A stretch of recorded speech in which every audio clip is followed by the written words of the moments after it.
Using the newest version of America Online is very simple, and performing most tasks is just a mouse click away. This ease of use is a hallmark of America Online. In this chapter, we'll explore the AOL environment, learning all of the various ways to get around quickly and easily. We'll now begin our exciting exploration through America Online by starting the application. Click on the Start button. Scroll to Programs, and then select America Online.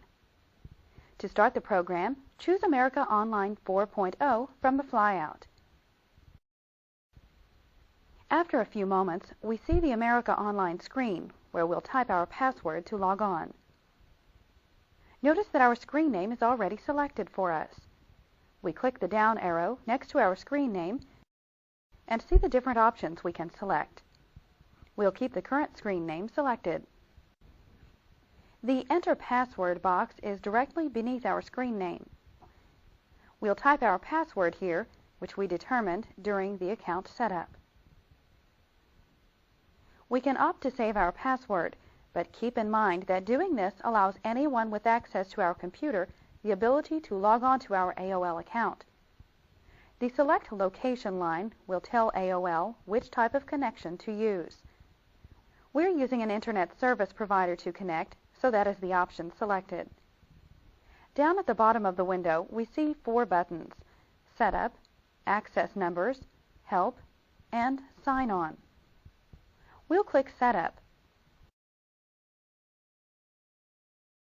and a dialog box appears where we can add a new AOL Access phone number, change the order in which our AOL Access phone numbers are dialed, add or change a modem or other connection devices, or create a location for use with new access phone numbers or an ISP.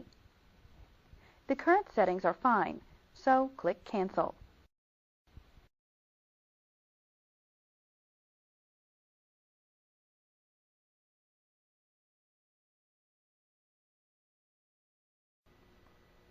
These options are handy in personalizing your setup connection, especially if you want to customize your ISP LAN connection or change your modem speed to the actual speed rather than the default speed.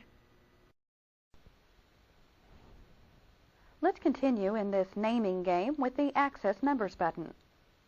The Access Numbers button is for modem users who need additional or different access numbers to connect to AOL. The Help button accesses AOL's on- and offline help features. We won't click the Help button, but it's good to know that help is always available. The final option, Sign On, is just that. Clicking this button signs us on to America Online. Before we jump in, however, notice the toolbar at the top of the screen. Some of the icons are grayed out, meaning they can't be accessed, but there are a few that are not.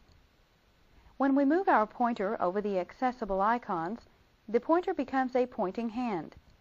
This is our signal that there are functions we can use without being signed on.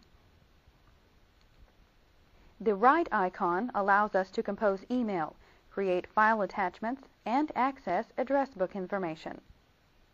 We click it,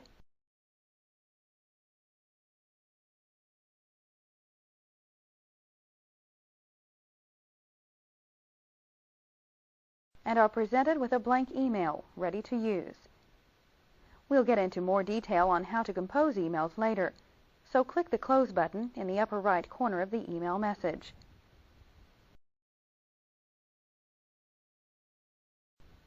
Continuing on to the Mail Center icon, we click on this icon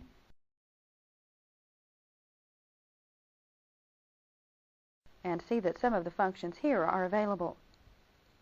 The Print icon allows us to print text or pictures. For example, we could print an email that we composed, or we're reading offline. Next, we move the mouse to the My Files icon. This icon holds our personal filing cabinet, where we can view our saved email and downloads. The My AOL icon allows us to adjust our AOL preferences. Finally, we'll move to the Favorites icon, where Internet site addresses and favorite documents or files are stored for later use.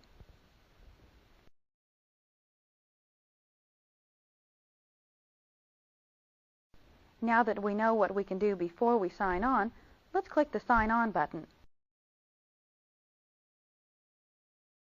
And the process begins. When prompted to re-enter our password, we'll choose OK, type our password, and click the Sign On button. We see the progress screen appear with the different messages, showing the status of our logon attempt. The amount of time this process takes will vary, depending on the speed of your modem or connection. In a few seconds, we see the welcome screen, and we are welcomed to AOL. Welcome. We're signed on and ready to go. It's just that simple.